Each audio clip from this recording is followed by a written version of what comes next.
Selamat datang di channel Techno Education, Technology Media and Education. Assalamualaikum warahmatullahi wabarakatuh. Pada kali ini kita akan belajar bagaimana cara mengembangkan IPK menjadi indikator penilaian. Lalu dari indikator penilaian kita kembangkan menjadi kisi-kisi soal dan membuat butir soal. Sebelumnya Anda sudah belajar bagaimana mengembangkan KD menjadi IPK. KD itu jangan sampai keliru, kompetensi dasar. Sedangkan IPK dalam konteks pembelajaran adalah indikator pencapaian kompetensi. Bukan indeks indeks kumulatif ya. Bukan IPK seperti IPK kalian kuliah. Indikator pencapaian kompetensi ini harus dikembangkan menjadi indikator soal. Ya, jadi sebelum mengembangkan kisi-kisi, apalagi mengembangkan sebuah soal, maka perlu ada indikator soal terlebih dahulu yang mendasari. Oke, saya berikan contoh satu di sini. Saya memiliki KD 3.4 yaitu menentukan kosakata tentang anggota tubuh dan panca indera serta merawatnya melalui teks pendek. Dalam kurung gambar, tulisan slogan dan lain-lain. Dan eksplorasi lingkungan. Oke, dari 1 KD ini saya mengembangkannya menjadi 1, 2, 3, 4 menjadi 4 IPK. Perlu diingat kalau KD depannya 3 berarti ini kognitif ya. Nah, IPK pertama adalah memilih kosakata. Di ini KKO-nya saya beri warna merah, memilih KKO. Kata kerja personal. Memilih kosakata tentang anggota tubuh dan panca indera melalui teks pendek. Oke. Yang dimaksud anggota tubuh ini sangat luas sekali. Kita bisa memecah-mecah supaya nanti indikator soalnya di sini juga variatif. Anggota tubuh bisa anggota tubuh bagian atas dan anggota tubuh bagian bawah, atau kita bisa memecah anggota tubuh bagian depan, anggota tubuh bagian belakang, atau kita bisa memecah anggota tubuh bagian kepala, bagian badan, dan bagian kaki. Saya akan menggunakan pemecahan yang terakhir tadi. Saya akan memecah anggota tubuh ini menjadi bagian kepala, bagian badan, dan kaki atau tangan. Saya mengembangkan indikatornya menjadi seperti ini, bisa teman-teman lihat. Disajikan tabel, siswa mampu memilih kosakata. Kita lihat kata kuncinya di sini memilih ya. KKO di sini menjadi kata kunci dari indikator soal. Siswa mampu memilih. Nah, di sini ada kata-kata memilihnya. Kosakata tentang anggota tubuh bagian kepala. Ya, ini saya memecah pada bagian kepala dulu anggota tubuhnya. Kemudian saya juga buat lagi indikator soal di sini. Sajikan wacana. Di sini tabel, teman-teman perhatikan di sini ada tabel. Saya beri warna kuning. Di sini disajikan wacana. Siswa mampu memilih kosakata tentang anggota tubuh bagian tangan. Oke, saya pecah lagi bagian tangan. Karena di sini hanya anggota tubuh saja. Saya pecah lagi. Di sini kita lihat lagi kira-kira apa, yaitu bagian kaki. Di sini wacana lagi. Jadi ini teman-teman bisa memilih, bisa menyajikan tabel, bisa menyajikan wacana, bisa menyajikan gambar atau yang lainnya, grafik.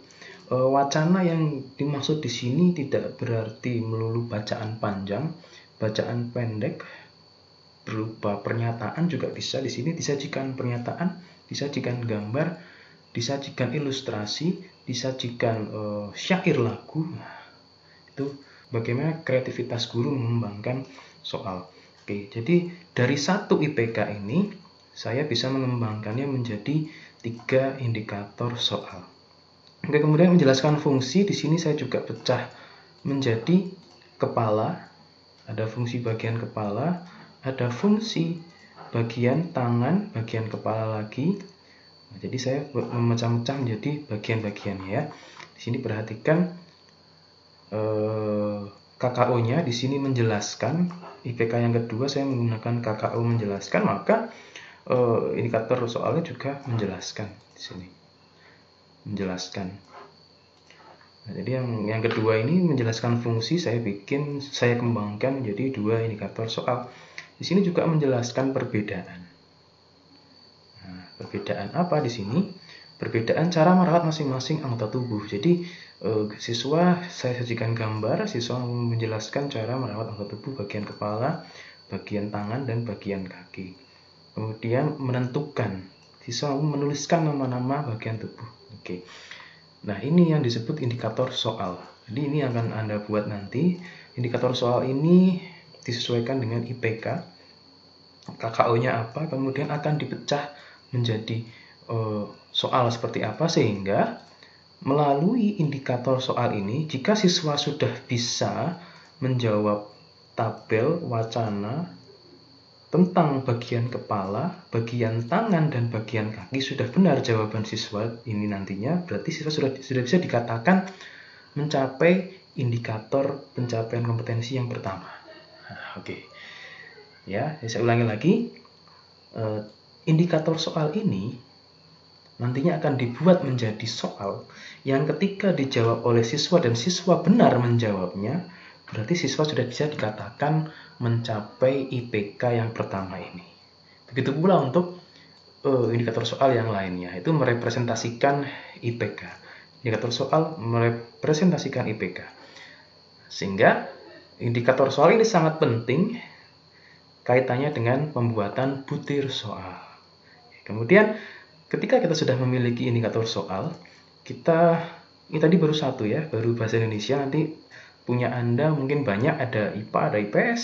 Di sini saya contohkan yang bahasa Indonesia, ada PKN, ada IPM, Anda isi sendiri nanti IPA, IPS, dan seterusnya.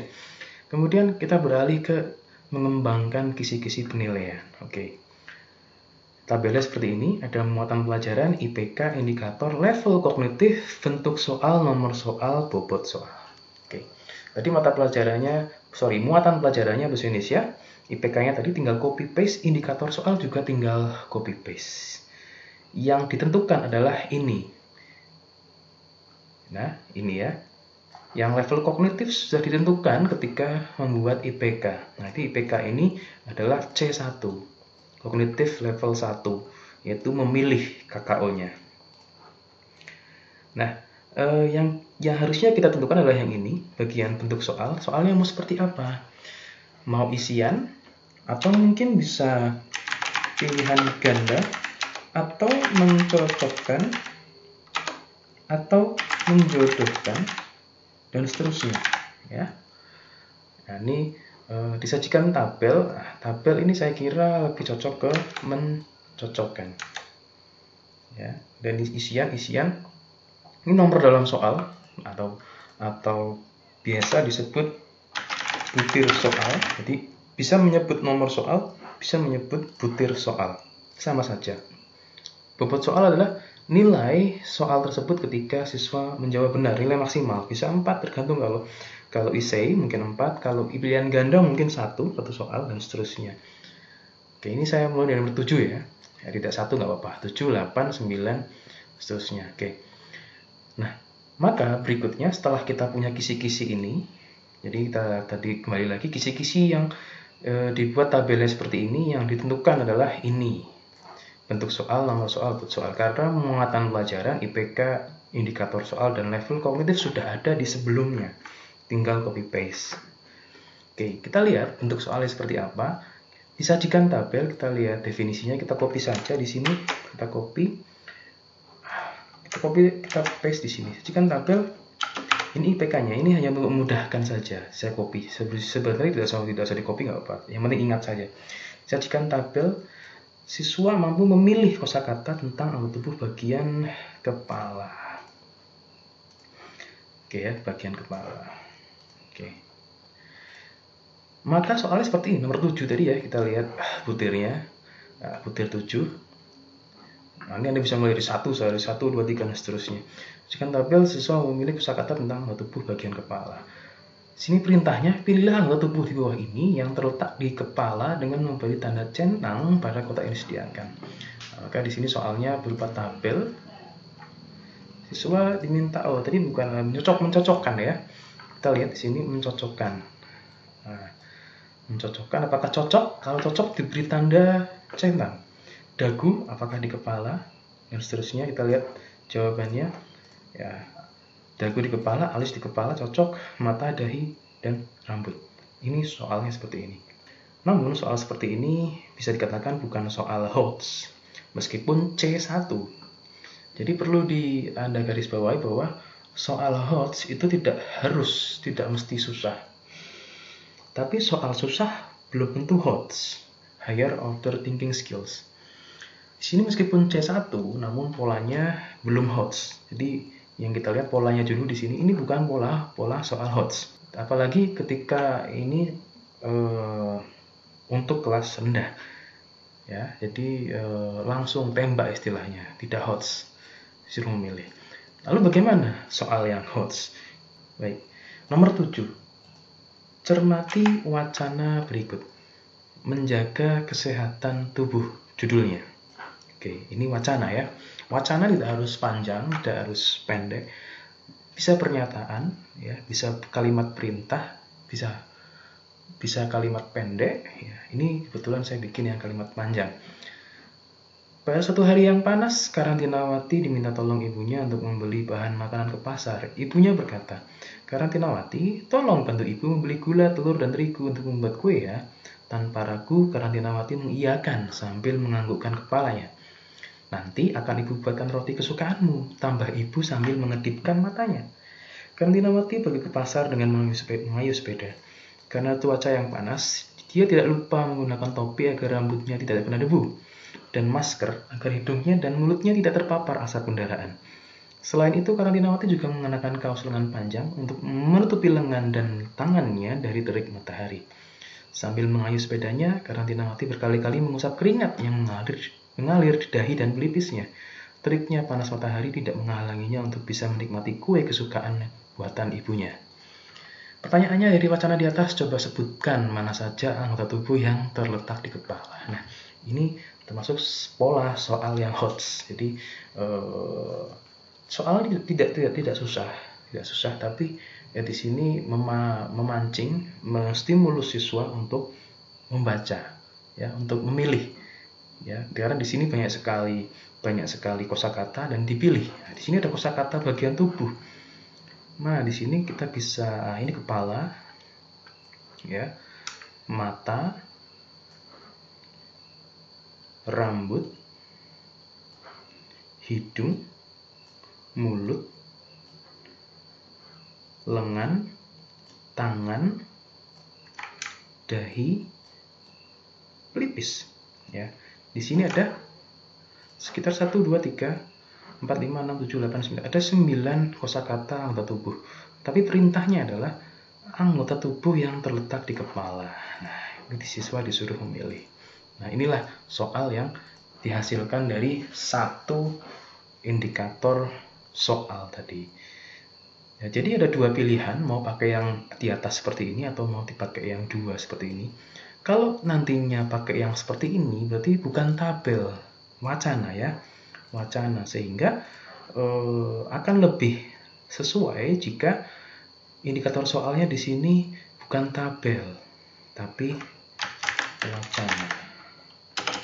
Nanti Anda bisa menggunakan gambar, bisa menggunakan grafik, bisa menggunakan cerita, pernyataan, dan seterusnya. Di sini bagian atas tadi disajikan wacana.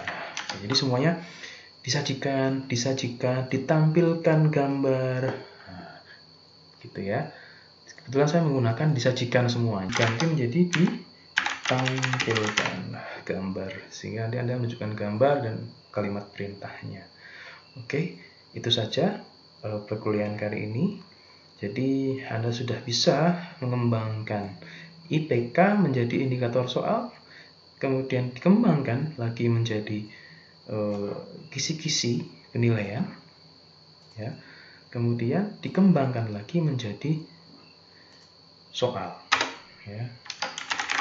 Oke, jadi itulah proses pembuatan soal. Jadi tidak serta-merta materinya apa kemudian membuat soalnya apa, namun ada proses seperti tadi, mulai dari pengembangan KD KD menjadi IPK, IPK menjadi indikator soal menjadi kisi-kisi, dan barulah dibuat menjadi soal seperti ini. Jadi semuanya saling berkaitan dan berhubungan, tidak bisa diloncati satu persatu. Demikian, silahkan Anda mencoba sendiri mengembangkan IPK yang sudah Anda buat menjadi indikator soal, menjadi kisi-kisi, dan akhirnya menjadi soal. Jadi satu indikator soal, satu item soal, satu indikator soal, satu item soal, satu indikator soal, satu item soal, dan seterusnya. Terima kasih, selamat mencoba, mudah-mudahan bermanfaat. Assalamualaikum warahmatullahi wabarakatuh.